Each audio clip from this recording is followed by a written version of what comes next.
Hey, sorry for the interruption, but we wanted to let you know that this week's episode is brought to you by Spotify for Podcasters. Really cool app. Josiah and I use it for every single show that we bring to you every week. You can edit podcasts right from your phone or computer, so you can start creating as soon as you log into the platform.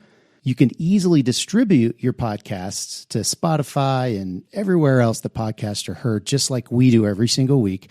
You can also create video podcasts on Spotify, which is really cool. And of course, you can earn money like I'm doing right now by including ads and even podcast subscriptions. And best of all, it's totally free. There's no catch. We really love it. We use it every single week. So we encourage you to go download the Spotify for Podcasters app or go to www.spotify.com/podcasters to get started. All right, let's get back to the show.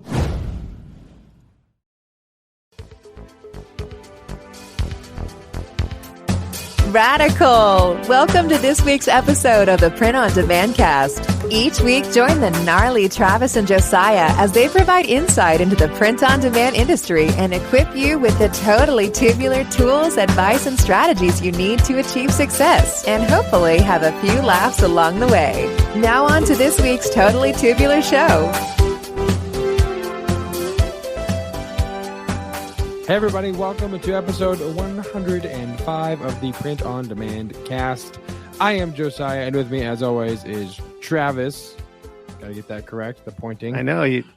I was the close. arrow Almost that way, this way. Anyway, either way, he's right there. And as always, the co-host, Travis. Happy Monday. Happy Monday to you too. How was your weekend? It was crazy. Did some pickleball on Saturday, and yeah, always improving. So there was one particular volley where I was all over that court, just returning one after the other, and my partner just kind of stood on the front half of the court, be like, "You got it?" I'm like, "No, I'm good," and I hit it, and then the one he returned went sailing out of bounds, and I was like, "I did all of that for you to hit it out of bounds." Like I was working my tail off here. So yeah, that was good. And then Sunday yesterday had a marathon day. I was on my church's worship team and had 3 services in the morning. And for the 8 a.m. service, the pastor didn't even get to the preaching, just worship and prayer and ministry, all that stuff happening. Everything kind of broke out. So that entire service is worship, and then 2 more services, an hour break, and then a Luingle service that night that started that we got done with at 10:30 because we went back up at the end for ministry time. And so I was, my goodness, so tired by the end of yesterday, and it's taken me till about right now ish to feel somewhat normal. I mean, the whole morning I was just kind of in this fog of like, what happened? I don't even remember. I had a click track in my dream. That, you know what I mean? Like just 1, 2, 3, 4. Like that was prevalent. So, but overall, good weekend. A lot of good times. A lot of fun. How about you? How was your weekend? I know you had a gig at Blackhawk. Yep. Is that correct? I actually played pickleball on Friday morning with some of the same friends. Yes, same crew. Yep. And decided, hey, why not start a day really early if you're going to go really, really late. So yeah, we played in Blackhawk on Friday night, didn't get home till like 2:30 in the morning. Gosh. And then immediately got up and went and watched Arsenal at a local bar. That's that right. I found. How was that? Did they win? And they won. They are top of the league right now. Cause there's an Arsenal documentary on Amazon Prime. Do you know this? There is. I do know this. I am almost finished with it. Yeah. Okay. So I'm all in with Arsenal this year. I mean, it's only 3 games in, but we've won all. How many games is a season for 38 football for the Premier League? Okay, but then there's other games that are like there's like the Champions League, the Europa League, the Carabao Cup, the FA Cup. There's all these different like tournaments, if you will. Sure. But yeah, for the Premier League, there's 38 games. To determine the winner of that. And then the top 4 teams go to the Champions League next year, which is kind of it's like the tournament of tournaments in Europe, and all the best teams come. And it really is a pretty big deal. And there's also a lot of money involved. So if you can get your team into the top 4 of the Premier League, you get a lot more money invested. And Arsenal's been, there was like a season for like almost 20 years that they didn't miss the Champions League. They were always top 4. And then over the last 4, 5, 6 years, they've been out of the Champions League, and it's been really rough, blah, blah, blah. This is not an Arsenal podcast, so I will pretty much end it there. But anyway, it's really interesting to like watch games from the Premier League in the US because the time difference. So like last Saturday, I got to the bar at 7:45 a.m. and ordered a pint at 7:50 a.m. and for an 8 a.m. kickoff. And it's with all of these Arsenal fans, and we all have jerseys on, and we're going crazy. And for years, I've been an Arsenal fan, and I've sat and watched it on the couch. And now I found this like now you have your community of people. I have my community, and equally, if not more, rabid in their fandom than you are. Yeah. So the thing is about that is that it kind of destroys your Saturday because you come home and you pretty much guaranteed you need to take a nap, at least an hour or so. That's funny. But no, then yesterday, actually, so Sunday, we Tate, my production manager, is also my son. His birthday was actually on Friday, so we celebrated as a family yesterday and had wings at the house, and then we went and played miniature golf and had a really good time. So yeah, overall weekend was really fun. I know people didn't tune in to hear about our weekends, but they didn't. This is our show. I still think there needs to be a like 0.5 episode where we just talk about anything else other than Print on Demand, because I'm sure people think we're entertaining. Obviously, for those that have been with us for 105 episodes long, do they? So, I'm going to say yes. So then, maybe they want our unique insight on things. I'll tell you one thing before I move on. Another thing that I watched this weekend that was completely mind-blowing on Netflix. There's a documentary, the Untold documentary series is what it's called, Untold. They have a documentary. It's 2 episodes of the Monte Teo thing that happened. The linebacker for Notre Dame who was playing, and then his girlfriend and his grandma died, but then turns out his girlfriend wasn't real. Do you remember hearing about this in the news? I do remember hearing. I don't remember very much about it. Yeah, he was like breakout athlete at Notre Dame, and the whole story is about how he essentially got catfished to the extremest of levels by some other guy. And so, dude, I'm telling you, go watch it. I think Manti, I think his name is Manti, still plays today for like the Saints or some team like that. But he was like Heisman contender and this heroic person who was, playing for the memory of his grandmother and his girlfriend, except for that the girlfriend wasn't real, and it totally destroyed his reputation. I mean, it's fascinating, and you end it like, dude, I felt so sorry for this guy. But yeah, go watch it if you want an interesting, even if you're not a football fan, but you enjoy insane stories. This is the one for you. So go watch it. It's a good time. It's nuts. So yeah. Speaking of good times, as always on the Print on Demand cast, we have another one in store for you. So we have an interview today with Eric Taz from ShineOn.com. So Travis, how did we find? I think this isn't a guest that necessarily either of us knew, but kind of reached out to us. So tell the people a little bit, kind of a preemptive, who is Eric, and then we can just go straight to the interview, and then go from there. Yeah, I've known about ShineOn for quite a while, and they are a jewelry print on demand company, which is kind of mind blowing if you think about it. And I remember when I first heard about it, I was like, "Oh my gosh, this is amazing!" At the time, and still today, I have not had any time to really like focus on that part of our print on demand business. But man, I wanted to. That was the shiniest object. ShineOn was the shiniest object.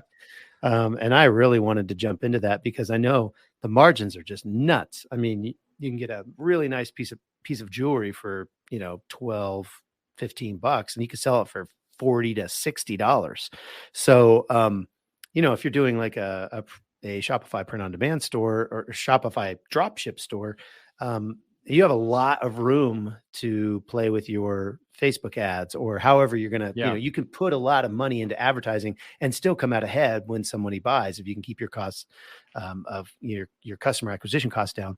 And I think they actually on their site, they have some stuff to talk about some of that stuff. And they've, I know I've seen Eric in other, on other shows and other, YouTubes and podcasts talking about different things and people talking about using ShineOn and, strategies to sell this jewelry. So I think they have like a marketing team and they're trying to get the word out, of course. And one of their marketing people reached out to me and said, hey, we'd love to have Eric on the show. And I said, of course, I know who Eric is.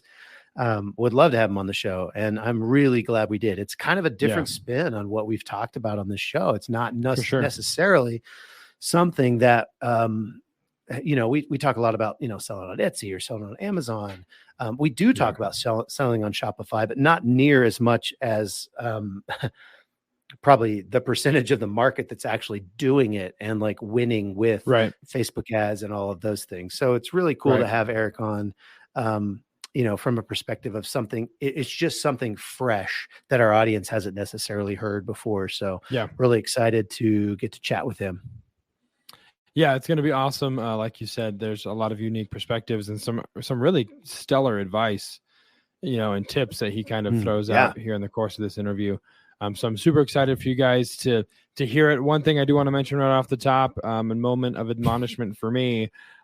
Okay, so I have my headphones in and I plugged my microphone after my headphones were plugged in, but StreamYard decided to opt my microphone and put on my headphones. And so this audio from myself will sound radically different in the interview process. We thought about maybe going in and just kind of overdubbing and doing some really hardcore production, but then I realized no one has time for that. So you're just going to get the old trusty Apple headphone microphone for this kind of a throwback to the days of yore, wherever yore is. But it's going to be great. Or like episode 13 or something like exactly. that. Yeah. The beginning of the Print on Demand cast when Travis and I shared a microphone in an open echoey shop. That's probably what it's going to be about as far as my quality. So my apologies. Please, thank you for your patience. But without further ado, let's go directly to the interview with Eric Taz from ShineOn.com.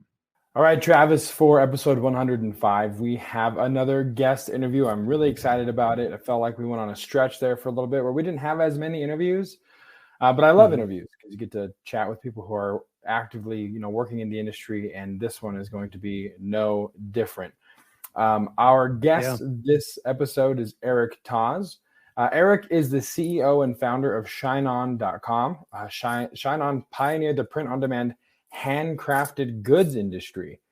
It's very exciting. We've talked a lot about home decor, crafted goods, not so much, but it allows merchants to create and sell personalized jewelry, wallets, watches, and wall art. Together with its base of merchants, ShineOn has generated over $150 million in revenues. They personalize and fulfill from Tampa, Florida, and Amsterdam, Netherlands. As far as Eric, he's been the co-founder and CEO and first employee at startup companies that have raised $27 million in venture capital. Was a finalist on Shopify's Build a Business competition, which I want to ask him about. That sounds like an interesting competition to be entered in. And when he's not working, Eric loves to travel the world, hike for his website at erictaz.com and make tea. So with that being said, ladies and gentlemen, please welcome to the Print on Demand cast, Eric Taz. Eric, thank you so much for taking the time to join us. Yeah, man. Thank you for having me. Such a pleasure. Thanks for the intro too. Yeah, you're welcome. Very excited. So first of all, first question, what's your favorite kind of tea? I drink a lot of pu'er, which if you're not familiar, pu'er is think of a fine red wine that's fermented and aged 20 years. That's what pu'er is to black tea. So yeah, it comes in basically like a hard disc or like a brick, and you have to kind of break it off. But there's crazy health benefits. It's also highly caffeinated, and it has high amounts of theanine, so it keeps you chill. Wow. Well, we're already learning things. and we're just talking about tea, which is incredible. I had no idea. That's awesome, man. Fantastic. Yeah, I prefer other things. I prefer other things that are brewed. But we won't go into that right now. Eric, super glad you could join us. Why don't you just start out by kind of getting to know you a little bit. Tell us how you got into the print on demand industry in the first place. Yeah, so it goes back to 2014. I was working at a tech startup in Cambridge, Massachusetts called custommade.com. And Custom Made was a high-end Etsy, in short. I was the first employee there at age 23, 22. Wow. And over 5 years, we went through a huge process of raising venture capital. Everyone thought we were going to be the next Etsy. Dropbox was our neighbor. HubSpot was our neighbor. We were in this really cool area in Cambridge. And we threw the best parties in Boston as far as the tech scene. Nice. But the business wasn't working at scale. It was there was no buy now button. Basically, everything you wanted to buy, you had to go back and forth with an artisan to commission something custom. So, sort of towards the end of my time there, I was sort of saying, "Hey, I think we should get rid of all these artisans, and we should actually manufacture everything ourselves." The majority at the time was jewelry. So I started that process of us doing the renders, us talking to the customer one-on-one instead of the artisan talking to the customer. And now if you go to custommade.com, that's exactly what it is. They control the entire supply chain for custom made jewelry. And so it was around the same time in 2014 that Teespring came out. And that was an hour away in Providence. And they were crushing it. They went from like 0 to 100 million in 1 year. It's this crazy phenomenon. And I was just super interested in what Teespring was doing. And I really needed to understand, because when I went to their site, I thought it was just people going to Teespring and buying, but buying organically, but it's not true. Underneath the homepage, it was all run by affiliates and Facebook marketers. And so, it was really at that point where I said, I love this model. I love working with merchants and helping other people. And I wanted to create the first print on demand jewelry company. And so, I did that. I went and raised a small seed round for ShineOn. I hired Teespring's former head of sales and head of marketing. And we started bringing over a bunch of these t-shirt sellers to sell jewelry for us. Yeah. Wow. That's super cool. I actually just recently listened to How I Built This podcast with the founder of Teespring. No way. It was really, really, really interesting. And he talked about how their revenues were like crazy, just going nuts. They were, the way he said it, he was like, 1 year they were like, their first year they were, mid to high 6 figures. The next year they were 7 figures. The next year they were 8 figures. The next year they were 9 figures. I mean, it was that fast. It was meteoric, just an insane amount of, that's a really cool story. And it's really neat really awesome that you were able to connect with some of the guys over there, to help you kind of get started with ShineOn. As a matter of fact, as we get into it, I wanted to talk to you a little bit about like raising capital and how that experience has been for you. And I was actually curious if you'd raised capital or if you were able to bootstrap this, but we'll get into that in a little bit. Have you ever had your own Etsy account or like your own Amazon account and like just sent, products or shipped products on those channels? Or have you ever used a Shopify and done that yourself? And how many of those different, products have you actually, sold if you have? No. So I'm not a seller. I mean, I would say in total, I've maybe sold 500 items, personally. Wow. It's always been about, developing this sort of structure for other people to leverage, building the service. But I do enjoy the mindset of a merchant and a seller. right? Where, a lot of them are lone wolf entrepreneurs and they just want to go out and crush it without any inventory. And I really, really enjoy, I love our customers and I love that mindset. Mm-hmm. What was the name of the company you worked for before? It was Custom Made.com. Custom Made.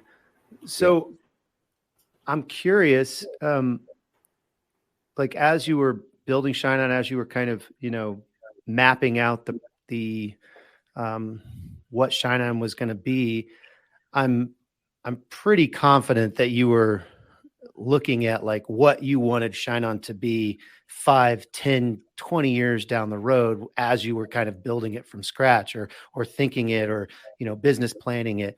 I'm wondering how much Custom Made and the experience you had there kind of informed that initial business plan or that initial, thing that you went out to those investors and used to raise that seed round.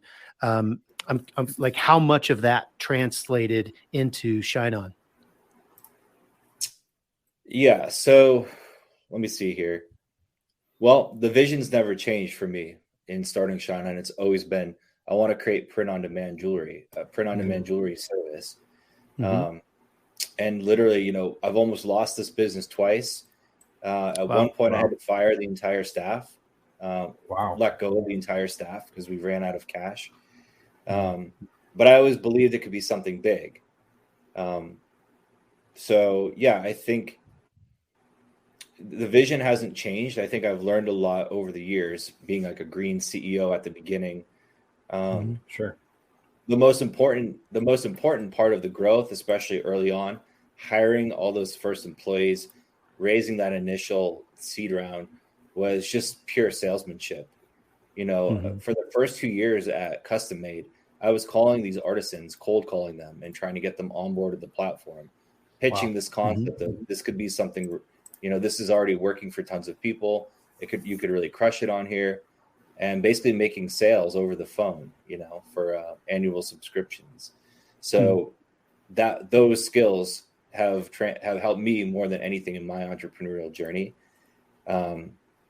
Just instilling confidence, instilling like a sense of I'm going to crush this. I'm never going to give up. And I think there was a point early on in ShineOn where, we ran out of cash, had to let everyone go, including all the Teespring people. Wow. I was like, holy shit, I don't know how I'm going to pull this off, but I still believe in it and just kept chipping away. Yeah. Wow. So what did that process look like as far as, going to that moment when you are essentially at a rock bottom place for you and you're trying to figure out, okay, how is this thing going to survive?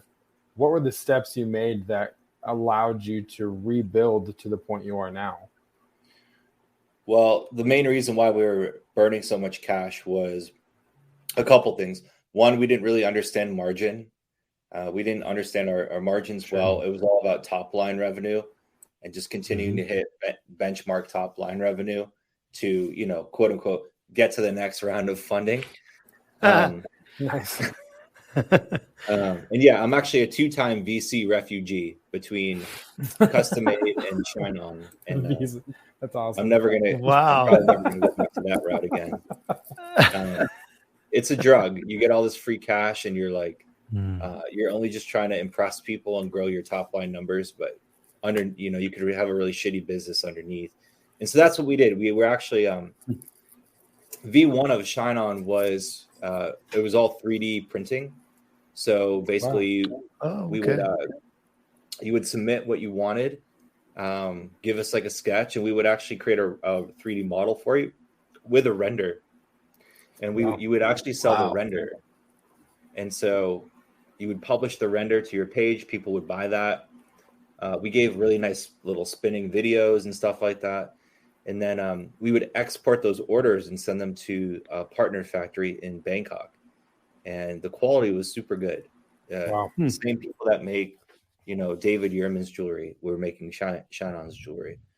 But people were waiting 3 to 4 weeks to. Yeah, I was going to say scalability probably is an issue at that point, right? Oh, yeah. So we were getting tons of chargebacks. And because we already paid out the seller, the affiliate. Oh, yeah. we were just losing so much money, and thousands of orders. I think we did like 3 or 4 million in that first year. Wow. And a large percent of those were getting charged back, not because the quality was bad, but because people didn't trust the weight. They didn't trust that they're actually going to get it. So, right.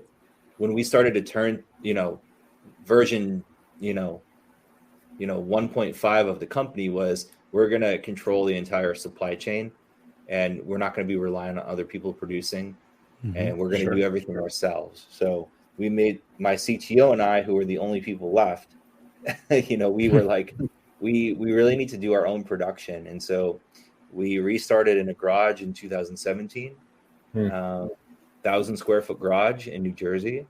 And we launched the first version of our Shopify app.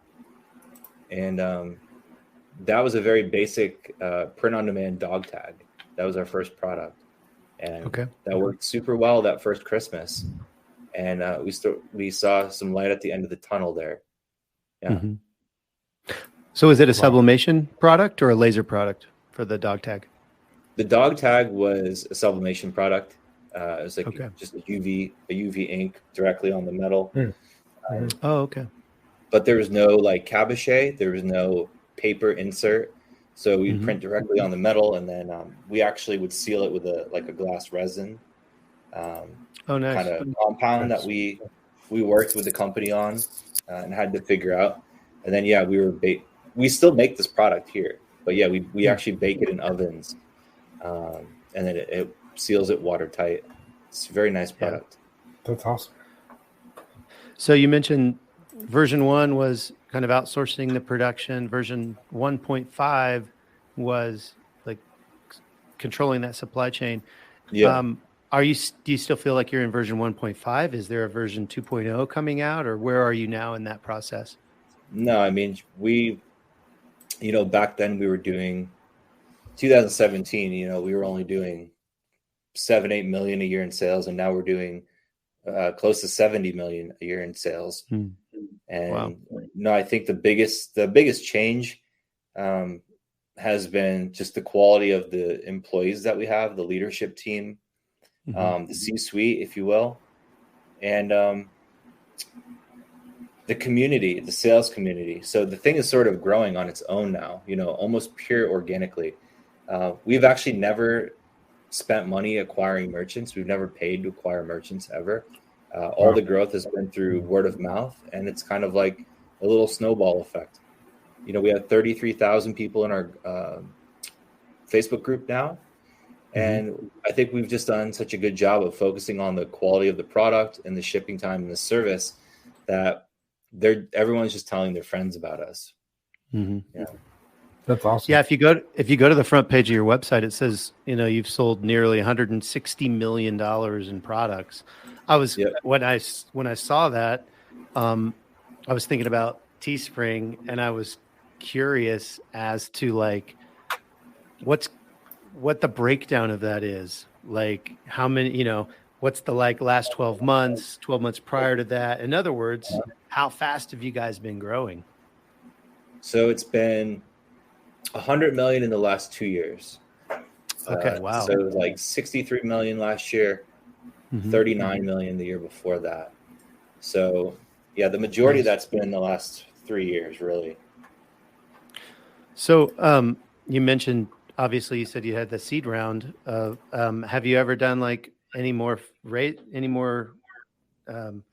fundraising since then? Any more VC money come into ShineOn since that seed round? I actually bought the whole company back from those initial investors. Nice. During that, we burned about $1 million in the first year. So a year after that, we actually used an SBA loan. And for me personally, it was a huge leap of faith, saying, you know what, I'm going to buy this whole company back because, they don't believe in it at all. They wouldn't even return my phone calls at that point. And so I was like, I don't really need these guys. A lot of them were really big names in New York City investment world, but I just felt like doing it all on my own. And because I was so dialed in on margin, I had to, learning accounting, ensuring that doing everything possible to keep the company alive. Going through that exercise, I was actually building a really great business model with good margin. And so we started to become profitable fairly quickly after we launched our app in 2017. So because we've been profitable, we've actually been able to self-finance in a combination with low interest loans. So we've never raised any outside capital since literally since day one. Nice. It's shocking to me that if you do this round of investment, and like you said, and I love kind of just getting into the weeds with this stuff, so I'm kind of geeking out a little bit, but it's amazing that you have all of these like VC firms and like people that know business really well, and no one was raising the alarm bell that, hey, we need to stop focusing on top line revenue. We need to actually look at our margins and get into that. Like none of these guys, none of these, heavy hitters were saying that as they saw these, the figures and the quarterlies come through and all of that stuff. At what point was it just after all the money was gone and you finally figured it out, or how did that kind of play out? Well, to be honest with you, I don't think there's a lot of angel investors out there that they might be a good investor, but they've never actually run a business before. So a lot of them aren't able to help, when it comes down to brass tacks. Wow. So there's that. And then, when you think about, this is a seed round of funding where we had, I think, 16 investors, and the largest checks was like, maybe $350K. And then there was a lot of 100K, 50K, 150K. So I don't think it was anything, that was going to make or break a lot of these funds. So their whole goal is just to invest in as many as possible, right? Gotcha. Create a portfolio. Yeah. It's super interesting to me because honestly, we're kind of going through that whole thing right now with, just not the investment part, but just like saying, okay, we're just starting to learn that whole margin thing, and like what is the true cost of goods, including the labor and including the materials and the overhead and all of that, and trying to get our costing kind of figured out a lot more. And it's not freaking easy. It is a lot of work. So it's just really interesting to me to hear kind of where you came from. And it sounds like you're, obviously you're way further ahead in the game, but it sounds like you went through some of those same pain points, where it's like, hey, if we can make this much money on this product, well, if we add this product and we can make this much money, that's going to double our sales. And, sales don't really matter as much as profits, as much as a lot of the gurus like to, spout off their revenue numbers. Revenue doesn't mean anything if you're not taking home anything at the end of the day. But it sounds like you kind of figured that out. That's kind of why I'm super excited, to kind of geek out on some of those. Well, that's how we numbers. Like our product is, everyone wins with our product. Like even with the wholesale price, you can still mark it up. Most people are marking it up 4x, 4 to 5x. So if you have one of our jewelry products for $12, most people are selling it for like $60. So they're going to win. And on that 12, we make a couple bucks. We have just sort of a standardized margin. That's not too crazy. And, jewelry is it's a high margin product. A lot of buyers, they don't really understand what something is worth. There's a lot of there's more price elasticity than a t-shirt, where no one's going to pay more than $25 for a t-shirt. Sure. Right. So, but for an 18 karat gold plated pendant necklace, it's hard to define what the value is on that. Some people would say it's $60. Some people would say it's $200. So, you as the merchant can sort of get that figured out on your own, what people are willing to pay for it. Yeah. Right. Awesome. So tell us a little bit now in the version of the company that you have, what is the day in the life of Eric from ShineOn? What's your day-to-day look like right now? I'm pretty much working a 9 to 5, your typical job. Luckily, I have an amazing leadership team. I used to do literally everything in the company, but now I've put really great people in charge of most of it. So my goal is, as a CEO, is really three things.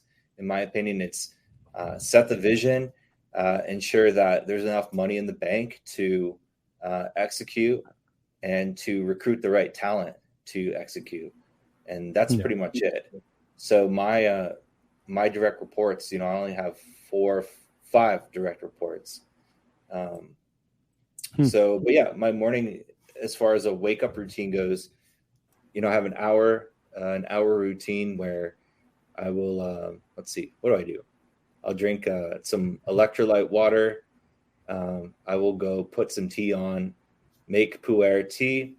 I'll do some breathing exercises, maybe a little meditation, maybe a little jog, then come in, drink the tea, and take a cold shower, and then I'm ready to go. Nice. And then once you get to the office, what happens then? Is it just like crazy things coming from every direction, or is it kind of just depends on the day, or like what are you spending your business hours doing? Well, of course, I have my schedule with meetings. But I'm always mostly working on the future, whatever that is. Okay, cool. I'll actually, look into a lot of the new stuff personally that we're doing. I might, it's mostly thinking a year, 2, 3 years ahead, working on those sort of projects, while my president, Michael Christ, who runs Coffee with Michael, is also the president of the company. So he'll run all the current day to day, ensure that the company's hitting its KPIs, that we're tracking for our goals. And so, they actually are an amazing team, because they give me a lot of freedom to do a lot of thinking and a lot of planning. So, nice. And a lot of that too is just making deals, raising money, making deals, partnerships. We're helping recruit sellers. Speaking, every time I speak, we'll pull in a bunch of new great sellers. So that's why I'm here. Awesome. Sure. Nice. Yeah, absolutely. So as you're looking, thinking year, 2-3 years in the future, and kind of planning that stuff out for ShineOn, what do you think is the biggest opportunity that's happening right now or in the horizon for the print on demand space? Yeah, I'd say our biggest focus in the next 6 months is really European merchants.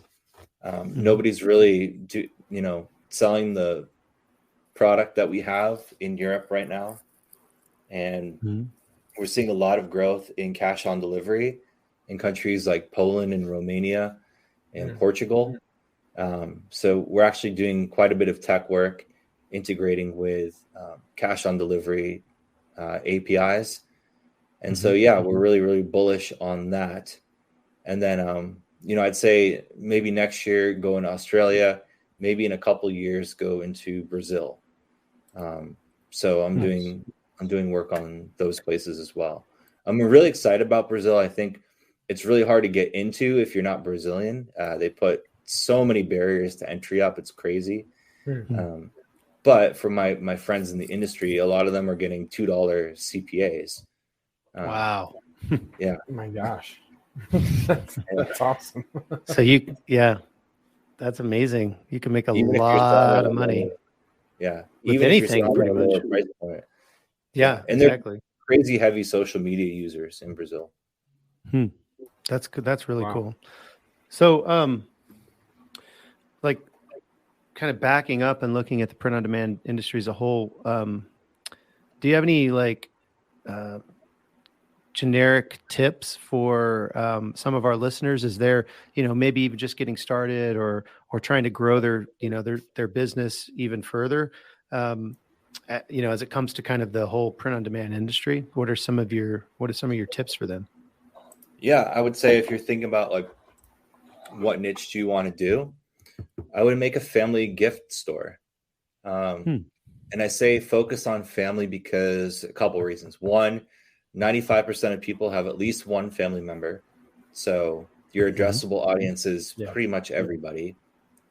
And then two, with gifting, people will usually pay a premium for a gift because if they see your ad at the right time, you're actually solving a need for them instead of just saying, this is cool, I want this for myself.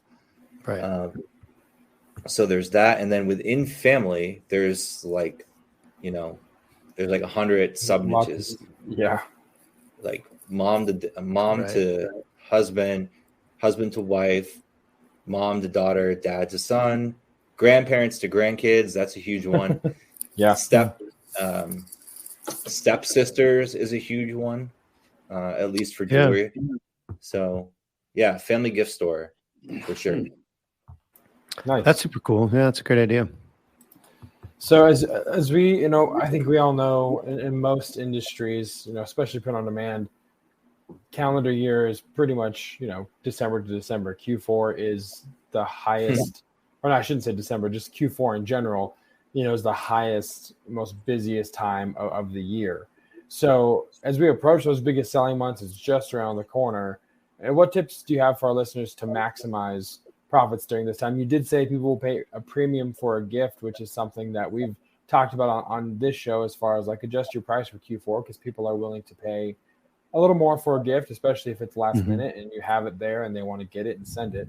But in your estimation and your advice, what are some tips on maximizing profits during the most busiest shopping time of the year? Yeah, one I would say, be very, very bullish on your upsells, and don't be afraid to load them in. If you go to like 1-800-Flowers website and you go through their order process, you're gonna, or like any airline checking out for any flight, you're gonna say these people have no shame. These are the biggest corporations in America, and they're throwing like 50 upsells at you. But so you can't be afraid to do that in your own store. I think where a lot of maybe print on demand merchants kind of fail is they're just maybe not sure what to add as an upsell. And so what we're trying to do at ShineOn is try to help. So we have we have two major upsells. One is upgrade to gold. So almost 30% of people take the gold upsell for plus $10. Okay. And then we have a mahogany wood box. That's plus $20. It's like a real wood, really nice mahogany box. That converts at 40%. So between the between the two of them, it's at least 50% of the time you're going to be getting an upsell. Some type of an upsell. Yeah. And then we also have purchase protection in the cart. That's like it's basically what Route does. We built our own route to self-insure the shipment. Okay. And then we're going to be introducing all like gift wrapping. Gift wrapping converts, I think, in past testing like 30%. Definitely try to do gift wrapping. If you don't actually want to wrap it yourself, you can go buy like pre-built gift bag sets, really cheap. It's just the customer knows it. They just have to drop it in the bag and that's it. Yeah. So there's that. And then I would say leading into Q4, like if you're not familiar with third-party attribution tools for Facebook, like you need to start learning now. So the one we actually recommend the most is our friends over at Triple Whale. Triple Whale, we've tried everything. We tried Hyros, Wicked Reports, Magic X, everything, and we still feel like Triple Whale is the best for tracking. Okay. Wow. I was, as you were talking about the upsells, I was just we don't print any paper, and so I was getting some business cards at Vistaprint, and they're just as shameless. I mean, so many upsells. You put it in your card. You're like, okay, can I check out now? Can I please just check out now? But you get this on a mug, on a mouse pad, on a exactly. A jacket. That's a great tip for some of our Shopify sellers for sure. I have so many more questions. I could literally talk to you for the next hour, but in the interest of your time and the time of our listeners, I'm going to ask you one more question, and then we'll jump into the magic questions that we ask every guest on the show. So I'm just curious. This is kind of a fun question. I'm just curious, what's the coolest product or phrase or whatever, the coolest like campaign maybe that you've ever seen come across your desk at ShineOn, and you were just like, that's baller, that's going to sell, or that's hilarious, or whatever it was. What was it? Oh, I mean, we get a lot of like pseudo-sexual designs,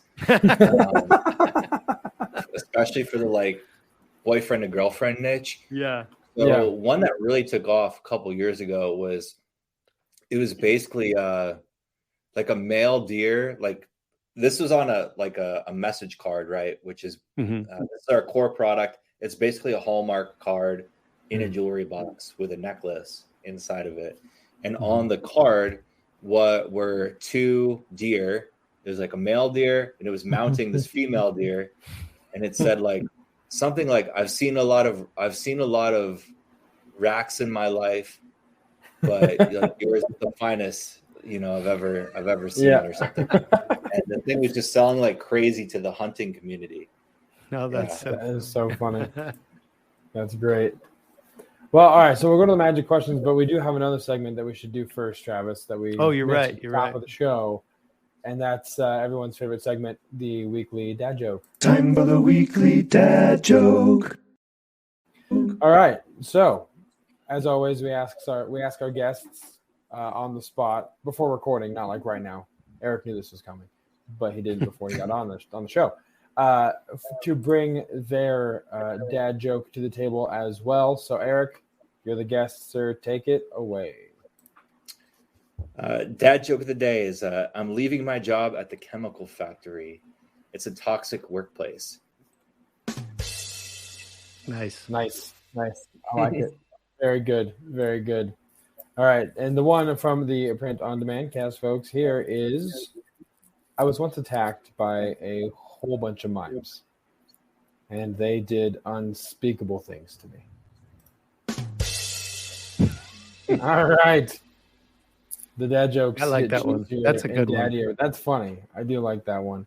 So, okay. So now we're going to transition to the magic questions, which again is a series of questions that we ask everybody here that's a guest on the show. And just like every other segment we have, Eric, there is an unnecessary and cheesy bumper to go along with it. So, to the magic questions.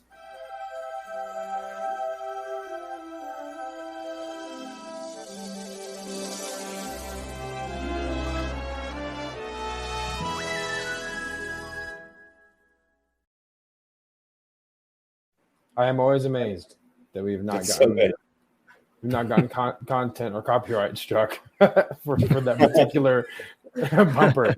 It's incredible, but hey, it works. All right, so Travis, why don't you go with the first one? All right, so you kind of already alluded to one of these things because I was going to ask you. We have kind of two questions that are basically similar, just totally opposite. So I was going to ask you, tell us about a time when something happened in your business that felt like a failure, but it seems like you kind of already shared that with, having to fire everybody. I can't imagine a worse failure than that, or at least what would feel like a failure. So let's flip that on its head. And so tell us about a time when something happened in your business that felt like an awesome win for you and ShineOn. Yeah, I would say for me, biggest win has just been hiring our top customers as employees. Cool. Like our last two top merchants from 2020 and 2019, those people are now our CMO, who then became our president, and then the other one is our head of coaching content and internal brands. So yeah, I love the strategy if you're running anything like related to affiliate marketing or merchant services, or really anything. Hire your best customers because they're going to be the the most fanatical about your service. They're going to be able to pitch it probably better than you can to other people. Mm-hmm. And there's also high trust factor. So yeah, that for me has been my best strategy. Did you come up with that on your own, or did somebody say, hey, this is a good idea? Or did you like read that in a book or something? Because that's genius, man. That's really smart. Well, I think I was just getting a little burned out of doing all the sales and pitching myself. So I was just saying, I really need help at this. And so, when you talk to your customers, like every week, your top ones, with Michael, I was kind of like, hey, man, I know you're crushing it, doing your own thing, but can we figure out a deal where you actually can make the same or more here, and we'll have less stress and have more fun in the process. So yeah, It's just about kind of figuring out what's important to them and making a deal. Yeah, that's cool. So you already had a relationship with him, and it kind of over time, as you kept talking to him, you're like, this guy's smart. I would love to have him on the team. Yeah, pretty much. Yeah. Because I'm also seeing how he's posting in the Facebook group and in the community, like sharing experience sharing. And so, we've done that. Now we've probably hired at least 5 or 6 sellers. Wow. That's awesome. Super brilliant. Yeah. So listeners, if you want a job at ShineOn, just sell a shit ton of jewelry and post a lot in the Facebook group. Pretty much. Pretty much. Not joking. That's awesome. So tell us, throughout your career, as you've been, transitioning and growing your business, how important have mentoring relationships been to you? Like, do you have anyone that has really mentored you, or kind of someone you go to that is your Miyagi, or, that you can go to for advice, kind of helps you navigate stuff? Do you have those kinds of relationships, and how important have those relationships been in your journey? Yeah. So I've hired various coaches over the years. I've probably hired 4 or 5 different business coaches, business / life coaches, right? Because, at least half the stuff we deal with in our business is a lot of, the emotional side of entrepreneurship. Yeah. But then, there's no way I would be able to have a $70 million company if I didn't have some sort of influence early on. And so the gentleman that was my first boss at Custom Made, he actually went to 5 years ago to start butcherbox.com, which is it's $1 billion company. Yeah. And he's still my mentor. I still call him a couple times a month at least. And he's been kind of the model for me to follow. So if I can help other people, if I can be that for other people, I want to try and help, Yeah. Because for reasons unknown, just the universe, I was just in the right place at the right time, and I met Mike, and he changed my life. And so not everyone's going to be living next to Harvard and MIT.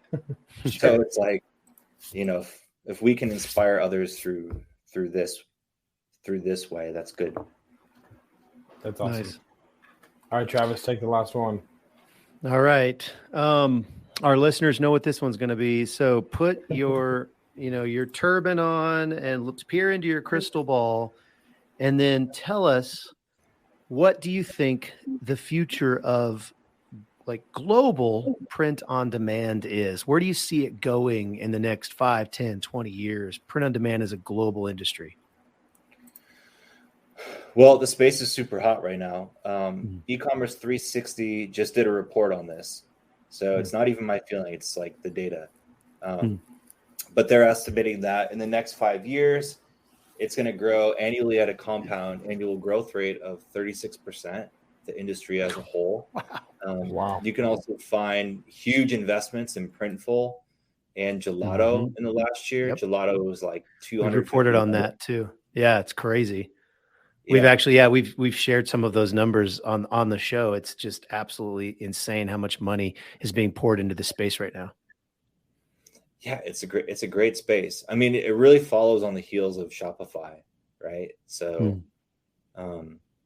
as long as Shopify continues to grow, we have a similar customer. It's mostly a drop shipper. Print on demand is just a segment of drop shipping. And if now they literally just changed this in the Shopify onboarding flow like a couple of weeks ago. But when you start a new account, they'll say, are you going to be doing drop shipping? And if you select yes, they actually show you all the drop shipping / print on demand apps. So they're very bullish on it. Shopify is. So that's a good sign. So yeah, I think still very young, maybe not in the US, but I think globally the concept is still has a ton of opportunity. That's awesome. That's awesome. Yeah, it's exciting for sure. I do feel like there's so much on the horizon just in general as things continue to evolve and technologies improve, and who knows what is going to be possible in the next 5 years even. So, but Eric, thanks so much for taking time out of your schedule to be with us. Super great conversation. I mean, again, just so many good nuggets in there, pieces of advice. So before we let you go, tell people who are listening if they want to find out more about ShineOn, if they want to follow you, plug all of your social media handles, your websites, all that kind of stuff, and then we will we'll let you go. Yeah, sure. Of course, the website is ShineOn.com, ShineOn.com. I'm Eric Toz, Eric with a C, Toz. I mostly interface through Instagram direct message. So if you have any questions, you want to get in touch, just give me a follow on Instagram at eric.toz, and I'll try to set you up with our team. Yeah. Sweet. Well, there you have it, folks. As always, dear listeners, we will put all the links in the show notes for you so that you can just have it a click away or a tap away, and you're not furiously trying to type something while you're driving, which you shouldn't be clicking on anything while you're driving either. So that's a moot point. But Eric, thanks again for coming on, man. I look forward to seeing how ShineOn continues to grow, and I'd love to have you back on and, follow up with you in a year and see what else you're doing, what else you've got your hands in. And, maybe there's another company that's sprouted by that time, but be super excited to catch up with you. And thank you so much for taking the time. Yeah, you guys are great. Thank you so much. See you out there. Thank you again to Eric for coming on to the show, for taking time out of his schedule to share some insight. Again, I mean, I really, the whole bit about like hire your best customers to work for you, that was genius. So yeah, if there's any top, fans of the Print on Demand cast that wants to do some post-production work, and maybe, we'll pay you in respect and high fives. That's about it. No, so just a genius idea. Travis, what was one of the biggest takeaways for you on this particular interview? Well, you just stole it, man. But no, I love hearing, I've shared on the podcast before. I love listening to Guy Raz and, his podcast. He's got Wisdom from the Top. He's got, the other one that I actually just mentioned in the podcast, How I Built This. And he just, he interviews, top business leaders and people who have started things. And so I really enjoy that. So talking about the ins and outs of some of his, VC money and the seed rounds and, angel investors and all of that stuff is very interesting to me. We didn't really get into it too much, but I really was, I was intrigued to kind of learn more about, how that whole thing works, but even beyond that. And then it was shocking to me, how none of those people who had put in, hundreds of thousands of dollars were like really concerned about the freaking margins. It's like, what the hell? You guys are business people. But I think Eric hit it on the head when he was like, well, they may not be business people. They may just have they a just lot want of to money build a portfolio. Yeah, invest. they're investors. Yeah. So that was very interesting to me because like I mentioned in the podcast, we're still on that track to like go, all right, top line revenue is cool, but bottom line revenue is bottom line profit is the coolest. Is the coolest. That's the part. Best. So how do we make that number go up? And it's a whole different way than making the top line revenue number go up. It's a totally different process and a lot more work, frankly. So that was really interesting to me. And like I mentioned, I could have talked to him for, another hour at least, just asking him question after question after question.